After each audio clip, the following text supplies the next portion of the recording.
दोस्तों नमस्कार।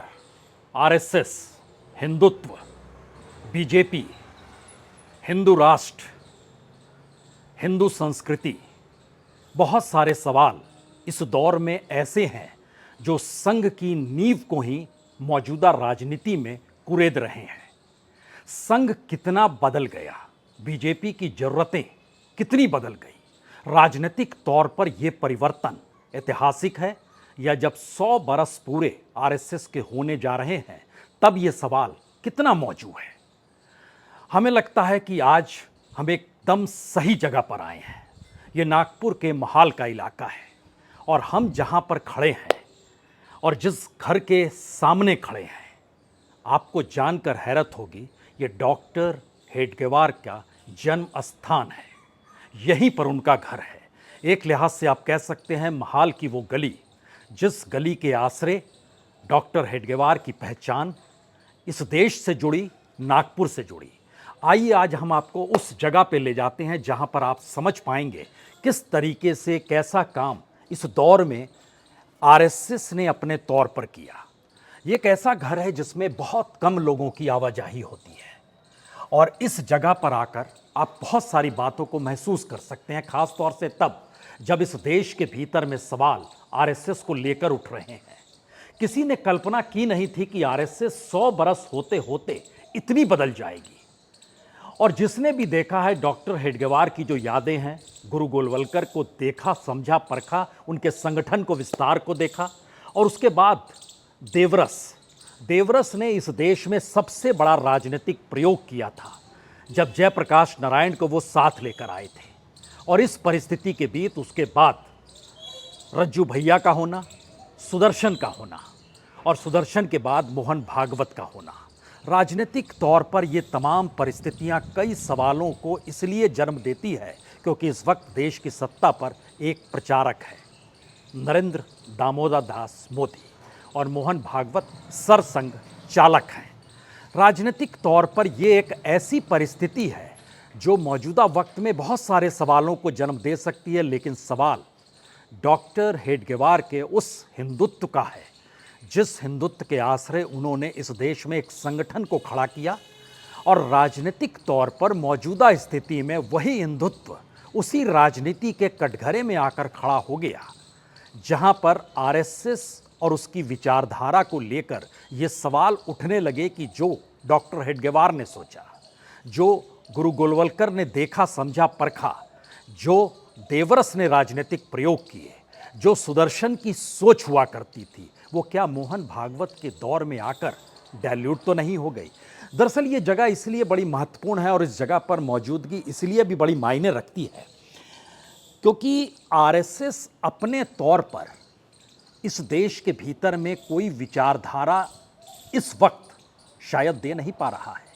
सत्ता ही सबसे बड़ी विचारधारा बन गई और उस सत्ता के आश्रय एक सवाल यह भी आ गया, जिस देश में प्रचारक सत्ता पर हो और वो सत्ता की विचारधारा सिर्फ सत्ता हो, तो ऐसे में आरएसएस ने उसे टोका नहीं जो राजनीतिक तौर पर टोकना चाहिए था। स्थितियां इतनी नाजुक हो गई या इतनी त्रासदीदायक हो गई कि पहली बार इस देश ने देखा कि इस देश के सबसे बड़े रईस मुकेश अंबानी के घर भी सरसंघ चालक मोहन भागवत चले गए। आप कह सकते हैं ये भटकाव है, आप कह सकते हैं ये तत्कालिक जरूरत है, आप कह सकते हैं ये क्या सरोकार है, कुछ भी कह सकते हैं। लेकिन खास तौर से तब जब राजनीतिक दायरे में उसी कॉरपोरेट पर आरोप लगने लगे कि दरअसल यह परिस्थिति बतलाती है कि आप सही नहीं हैं और आप सही नहीं का मतलब यह है कि कॉरपोरेट के साथ सत्ता का तालमेल होना और सरसंघचालक का भी उसी कॉरपोरेट की चौखट पर चले जाना। इन तस्वीरों को पहले देख लीजिए।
जरा समझिए इस घर को देखकर किस सादगी के साथ इस देश के भीतर में डॉक्टर हेडगेवार ने नींव डाली थी।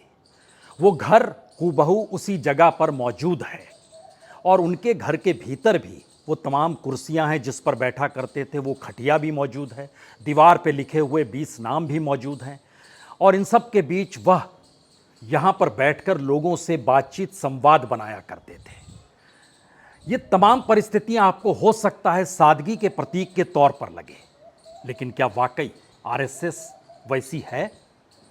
आरएसएस जिस हिंदुत्व के रास्ते चल रही थी, उसने क्या इस देश में हिंदुत्व का कुछ ऐसा आतंक बना दिया जो लगने लगा कि जो उनके हिसाब से हिंदुत्व को नहीं मानता है वो शायद हिंदू है ही नहीं? या उन्होंने अपने विस्तार के लिए राजनीतिक तौर पर हिंदुत्व की परिभाषा उस पॉलिटिकल पार्टी के अनुकूल कर दी जो पॉलिटिकल पार्टी उनसे निकल कर आई थी? यह एक ऐसी स्थिति है जो भारत के भीतर में किसी विचार पर खोड़े हुए राजनीतिक दल और उससे जुड़े हुए संगठन के अस्तित्व पर सवाल उठाती है। आपको जानकर हैरत होगी, चंद फरलांग की दूरी पर डॉक्टर हेडगेवार भवन है। चंद दूरी पर इस वक्त जहां सर संचालक रहते हैं वह भी उनका भी घर है। लेकिन इस पूरी प्रक्रिया के भीतर में बार बार जब आरएसएस का जिक्र होता है तो डॉक्टर हेडगेवार की जो सोच थी, गोलवलकर का जो विस्तार था, देवरस की जो पॉलिटिकल थिंकिंग थी, वो तमाम चीजें आपको इस दौर में क्यों गायब मिलेगी? और क्यों आपको बार बार लगेगा कि हमको एक बार जो आरएसएस के साथ जुड़े हुए और 100 बरस चुकी होने जा रहे हैं, 1925 में गठन किया गया संगठन के तौर पर आरएसएस का, और जिस सोच के साथ किया गया वो बहुत चीजें बतलाता है। और इस बतलाने की प्रक्रिया में आज 3 सबसे बड़े सवालों पर चर्चा करने की जरूरत है। पहला सवाल तो यही है, क्या आरएसएस अपनी भूमिका को खत्म कर चुका है 100 बरस होते होते और उसका अब अस्तित्व का कोई मतलब नहीं है? दूसरा सवाल है, क्या राजनीतिक सत्ता इतनी महत्वपूर्ण हो गई, न सिर्फ बीजेपी के लिए बल्कि आरएसएस से जुड़े स्वयंसेवकों के लिए भी, कि उन्होंने सत्ता की विचारधारा के सामने नतमस्तक होना ही ठीक समझा? या फिर लगातार कांग्रेस जो सवाल उठा रही है कि नफरत और नफरत के साथ हिंसा के सवाल, जो राहुल गांधी ने सवाल पार्लियामेंट के भीतर उठाए, क्या वो सवाल इस दौर में आरएसएस को विचलित कर रहे हैं? और आरएसएस से जुड़े हुए वो तमाम संगठन, चाहे वो किसान संगठन हो, चाहे वो स्वदेशी जागरण मंच हो, चाहे वो विश्व हिंदू परिषद हो, चाहे वो भारतीय मजदूर संघ हो, आप ध्यान दीजिए जिस उद्देश्य से इन संगठनों का जन्म हुआ वो संगठन लापता होते चले गए, कोई जानता नहीं है। पहली बार इस दौर में वो तमाम पॉलिसी जो चली आ रही थी इससे पहले 2014 तक आरएसएस जिन मुद्दों को उठाती रही, वो एक झटके में मोदी सरकार के अनुकूल इस तरीके से हो गए कि उनका कोई महत्व नहीं बचा। हमें लगता है शायद इसीलिए संघ के भीतर से जो अनुगुंज इससे पहले लगातार हिंदुत्व को लेकर सावरकर के आश्रय या सावरकर के साथ खड़े होकर लगाने की थी, उसमें से वही चीजें बची जो राजनीतिक तौर पर लाभ पहुंचा दे, और आरएसएस के भीतर के स्वयंसेवक धीरे धीरे हावी होते चले गए। यह एक ऐसी प्रक्रिया है जो आज नागपुर के भीतर पुराने स्वयंसेवकों से मिलिए तो उनके भीतर एक विचलन देखी जा सकती है, और नागपुर इसीलिए हम कह रहे हैं बार बार, क्योंकि यहां पर परिवार के परिवार स्वयंसेवक हैं। ऐसा नहीं है कि परिवार का कोई सदस्य स्वयंसेवक है और उसके परिवार के सदस्य बाकी नहीं है, परिवार का मुखिया भर स्वयंसेवक है, ऐसा भी नहीं है। नागपुर में दसियों घर नहीं बल्कि पूरे मोहल्ले के मोहल्ले आपको मिल जाएंगे जो स्वयंसेवकों के हैं और उनका पूरा योगदान रहता है आरएसएस को लेकर। लेकिन राजनीति अगर सत्तानुकूल हो जाए, विचारधारा अगर सत्तानुकूल हो जाए, जिस संघ ने राजनीतिक शुद्धिकरण की जिस सोच के साथ खुद को लेके आया वह इतनी डाइल्यूट हो गई कि यहां पर नितिन गडकरी जो बीजेपी के हैं चुनाव लड़ रहे थे, और आपको जानकर हैरत होगी हम जिस महाल के इलाके में खड़े हुए हैं यहां के जो वोटिंग परसेंटेज निकल कर आए वो नितिन गडकरी को सिर्फ 5 से 6 हजार वोट का ही बढ़त बना पाए, जो इससे पहले के चुनाव में वो बढ़त जो थी तकरीबन 20 से 25 हजार रहती थी। तो राजनीतिक तौर पर सत्ता गंवाने की परिस्थिति या राजनीतिक तौर पर आरएसएस का साथ उनके अपने ही प्रचारक बने प्रधानमंत्री का छोड़ने की स्थिति, या आरएसएस का ये डर कि कांग्रेस अगर सत्ता में आ जाएगी, और जिसके डर को लेकर बार बार ये कहा जाता है कि इस तरीके से ये डाइल्यूट हुए हैं और अब हमें जरूरत किसी भी हालत में आरएसएस की नहीं है, जिसका जिक्र जेपी नड्डा ने किया। लेकिन क्या आप कल्पना कर सकते हैं इस देश के उपराष्ट्रपति जब ये कहते हैं कि मैं 25 बरस पहले आरएसएस का एकलव्य था, और हर कोई जानता है कि इस दौर में आरएसएस से जुड़कर आप सत्ता के साथ खड़े हो सकते हैं, लेकिन आरएसएस की मूल सोच इस दौर में गायब हो गई।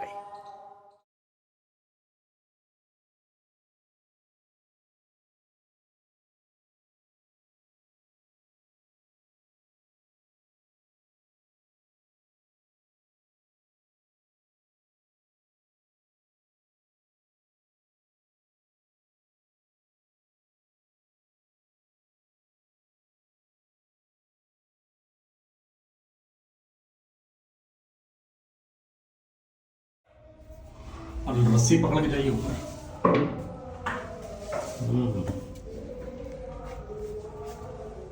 यही संघ की शुरुआत हुई 1925 में। ये बोर्ड लगा 1925 का।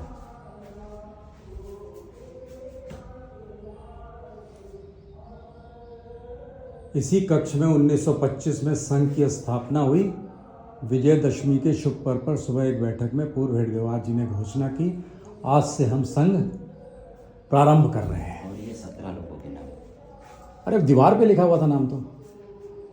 ये बोर्ड बना है और दीवार।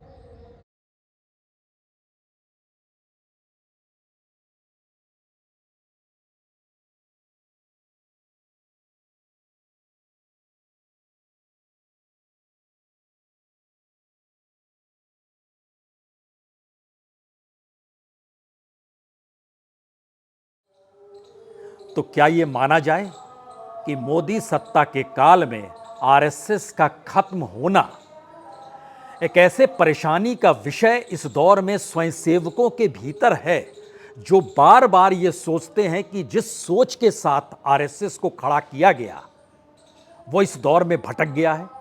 या इसका दूसरा मतलब एक और है, क्या यह माना जा सकता है कि आरएसएस को लेकर सत्ता ने ही अपने राजनीतिक प्रयोगों को कुछ इस तरीके से किया जहां पर आरएसएस की भूमिका नहीं बल्कि आरएसएस का राजनीतिकरण सामने आ जाए,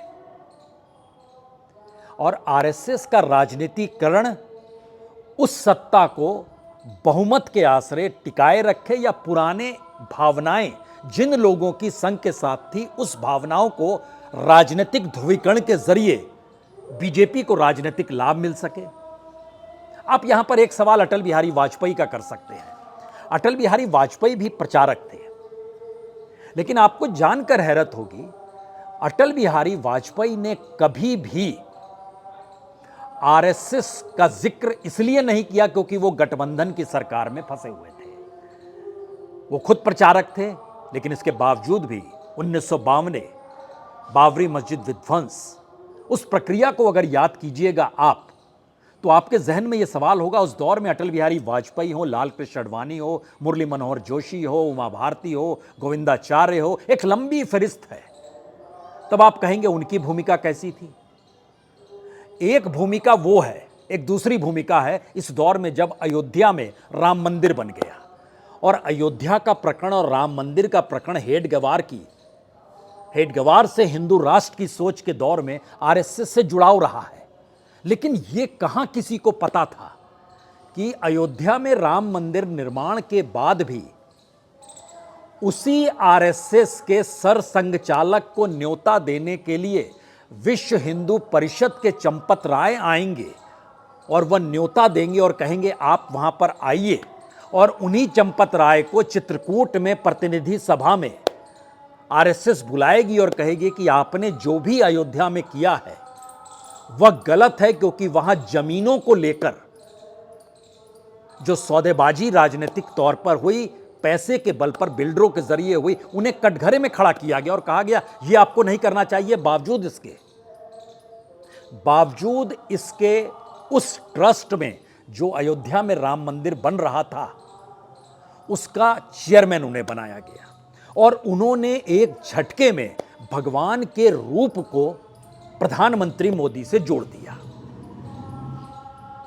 जो सामान्य तौर पर संभव ही नहीं है। शायद इसीलिए इस परिस्थिति में जब आप हिंदू राष्ट्र की उस परिकल्पना को जब समझना चाहें आरएसएस के जरिए, तो आपके सामने दो चुनौती इस दौर में खुले तौर पर होगी। एक, हिंदू राष्ट्र को लेकर जो आरएसएस की सोच रही और मौजूदा वक्त में हिंदुत्व को लेकर जो बीजेपी या नरेंद्र मोदी की सोच है, दोनों के बीच इतना ज्यादा अंतर है।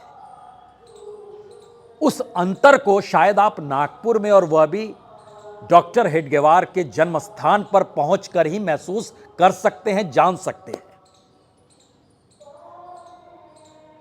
और शायद इसीलिए यह पहली बार हुआ है कि नागपुर शहर में भी बीजेपी की सीट खतरे में पड़ गई, जबकि दिल्ली में प्रचारक प्रधानमंत्री है और नितिन गडकरी संघ के साथ बचपन से जुड़े रहे, देवेंद्र फडणवीस भी बचपन से जुड़े रहे, देवेंद्र फडणवीस के पिताजी भी बचपन से जुड़े रहे।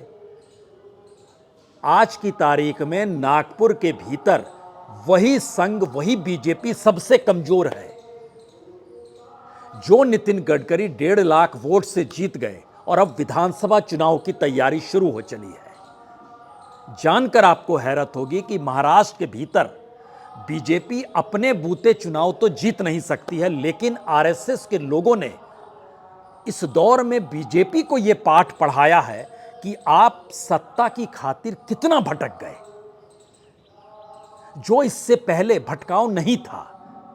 शिवसेना, हृदय हिंदू सम्राट बाला साहब ठाकरे, अटल बिहारी वाजपेयी ने उनके साथ समझौता किया, प्रमोद महाजन और नितिन गडकरी उनके घर गए थे।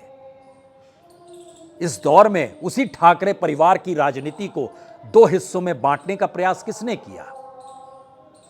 इसी दौर में महाराष्ट्र के भीतर आरएसएस का स्वयंसेवक राजनीतिक तौर पर क्यों सक्रिय नहीं हुआ? नागपुर से बगल में एक अकोला सीट है जो ये लोग जीत पाए, उसके अलावा विदर्भ की सारी सीटें गंवा बैठे। यही स्थिति मराठवाड़ा में हुई, यही स्थिति पश्चिमी महाराष्ट्र में हुई, यही स्थिति मुंबई में हुई। क्यों हुई है? पुणे के इलाके में कोकणस्थ ब्राह्मणों का इलाका है, वो ऐसी स्थिति क्यों आ गई? भारत की बदलती राजनीति में बीजेपी तो बदली, सत्ता की खातिर बदली, लेकिन आरएसएस उसी सत्ता के अनुकूल होकर उसने जो पाठ राजनीतिक तौर पर पढ़ना पढ़ाना शुरू किया, उससे स्वयंसेवकों के भीतर धीरे धीरे एक गुस्सा भी आया और राजनीतिक सत्ता की खातिर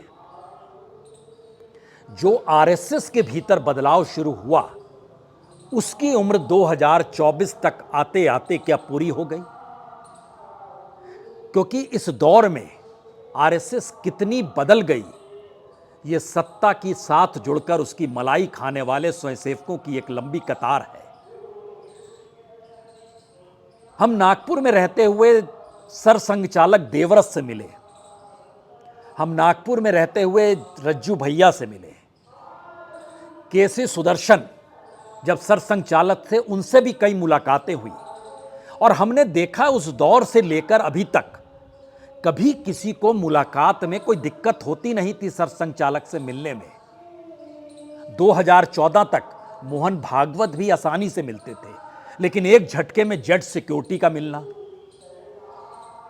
सफर रेलगाड़ी से बंद होना, हवाई जहाज से सफर करना, लोगों से कटते चले जाना, जेट सिक्योरिटी से घिरे रहना। हम इस बात का जिक्र इसलिए भी कर रहे हैं, कल जब हम नागपुर आ रहे थे तो जिस फ्लाइट में हम मौजूद थे उसमें सरसंघ चालक मोहन भागवत भी थे, और ये एक सवाल था कि उनके सरोकार जनता के साथ अगर नहीं हो पा रहे हैं तो कैसे अब इस संगठन को सामाजिक और सांस्कृतिक संगठन के तौर पर माना जाए या देखा जाए, या राजनीतिक प्रयोगशाला का एक नया मंत्र आरएसएस के साथ जुड़ गया है। ये सारे सवाल दरअसल डॉक्टर हेडगेवार के इस जन्म स्थान को हूबहू जिस रूप में रखा गया है उसको देखकर भी आप समझ सकते हैं। इस पूरे घर को दूर से जरा देखिए, तब आप समझ पाएंगे कि हम जिन बातों का जिक्र कर रहे हैं, आप कहेंगे उस दौर में ऐसे ही तो घर हुआ करते थे। ये आप सही कह रहे हैं, वैसे ही घर हुआ करते थे, लेकिन इससे बहुत दूर, कई फरलांग दूर हेडक्वार्टर भी है, कई फरलांग दूर सरसंघ चालक मौजूदा वक्त में उनका घर और दफ्तर भी है। जो आखिरी सवाल, हम यहां पर क्यों आए डॉक्टर हेडगेवार के जन्म स्थान पर, यह सवाल इसलिए है कितने लोगों की आवाजाही होती है नामों के आसरे। यह भी एक अपने आप में समझने की चीज है। यह इसलिए समझना जरूरी है क्योंकि आरएसएस खुद से कहीं कट तो नहीं गई। यहां पर लोगों की आवाजाही कोई मायने रखती है या नहीं रखती है। अब आप सोचिए कि खुद सरसंघ चालक मोहन भागवत आखिरी बार तब आए थे जब प्रणब मुखर्जी यहां पर आए, और प्रणब मुखर्जी ने जिक्र किया कि वह देखना चाहते हैं डॉक्टर हेडगेवार का जन्म कहाँ हुआ था। कई बरस बीत गए, उसके बाद से वह भी नहीं आए। तो जिन आधारों पर संघ खड़ा हुआ, जिस सोच के साथ संघ खड़ा हुआ, वह तमाम चीजें पीछे छूट गई। और अगर इस दौर में आरएसएस इस बात का जिक्र करे कि देखिए 100 बरस की हमारी यात्रा है और हम सामाजिक और सांस्कृतिक तौर पर हमारा जुड़ाव है, तो फिर आप मान लीजिए इस दौर में राजनीतिक सत्ता ही सबसे बड़ी हो चली है। और ये राजनीतिक सत्ता को लेकर विपक्ष की राजनीति अगर नफरत और हिंसा का जिक्र उनके साथ जोड़ दे, तो जो आखिरी सवाल है वो सबसे बड़ा सवाल है उस हिंदुत्व को लेकर, जिस हिंदुत्व की नींव पर आरएसएस खड़ी हुई, जिस हिंदुत्व की नींव पर जनसंघ ने काम करना शुरू किया, जिस हिंदुत्व की नींव पर बीजेपी चल रही है। उस हिंदुत्व वोट बैंक के आश्रय इस देश के बड़ी तादाद में लोग जुड़ते चले गए, और वही राजनीतिक प्रयोग के तौर पर बीजेपी ने जब जिसे अपनाया, इस दौर में वह क्षरण की स्थिति में है, यानी खत्म हो चली है परिस्थिति। और शायद इसीलिए पहली बार ये लगने लगा है नागपुर आकर भी 100 बरस आरएसएस के हो रहे हैं, और सरसंघ चालक मोहन भागवत को कहना पड़ा कि वो 100 बरस का जश्न नहीं मनाएंगे। वजह दूसरी नहीं है, उस राजनीतिक सत्ता से टकराव की है, जिस सत्ता ने सत्ता को ही सब कुछ मान लिया और आरएसएस की उस हिंदुत्व की जमीन को खारिज कर दिया जिस पर वो मान कर चल रही थी कि इस देश की राजनीति धीरे धीरे आगे बढ़ेगी। यानी सवाल सिर्फ बीजेपी का नहीं है, पहली बार अस्तित्व का संकट आरएसएस और उसकी उस सोच के साथ जुड़ गया है, जिसको लेकर बरसों बरस हजारों, सैकड़ों, लाखों स्वयंसेवकों ने मेहनत की। वह मोदी काल की राजनीतिक सत्ता ने क्या धूमिल कर दिया, और अब उसके सामने अपने अस्तित्व का संकट है, आज ये सवाल हम यहीं पर छोड़े जा रहे हैं जहां से आरएसएस शुरू हुई थी। हमारे साथ कैमरा पर्सन के तौर पर कमलेश पांडे हैं और हम आपका शुक्रिया अदा करते हैं। बहुत बहुत शुक्रिया, बहुत बहुत शुक्रिया।